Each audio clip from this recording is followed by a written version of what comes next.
अस्सलामु अलैकुम वरहमतुल्लाहि वबरकातुहू।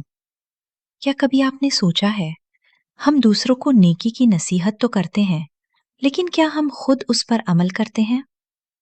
आज सूरतुल बकरा की आयत 44 से 46 में कुरान हमें एक ऐसा आईना दिखाता है जिसमें शायद हमें अपना ही किरदार नजर आ जा।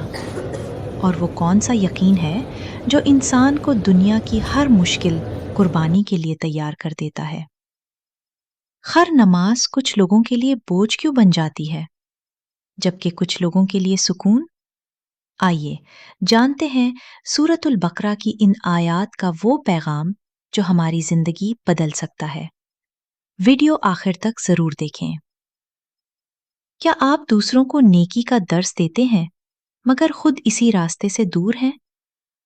कुरान ने इस तजाद पर ऐसा सवाल उठाया कि इंसान अपने आप से सवाल करने पर मजबूर हो जाए। सूरतुल बकरा की आयत 44 से 46 हमें बताती हैं कि सिर्फ हक को जान लेना काफी नहीं, इस पर अमल करना भी जरूरी है। मगर जब नफ्स दुनिया से जुड़ जाए तो हक पर चलना भारी लगने लगता है। फिर कुरान एक हैरान कुन हल बताता है, सब्र और नमाज के जरिए मदद हासिल करो। लेकिन नमाज हर शख्स के लिए आसान को नहीं, और खुशू रखने वालों के लिए यही नमाज सुकून कैसे बन जाती है? असल राज आयत 46 में है।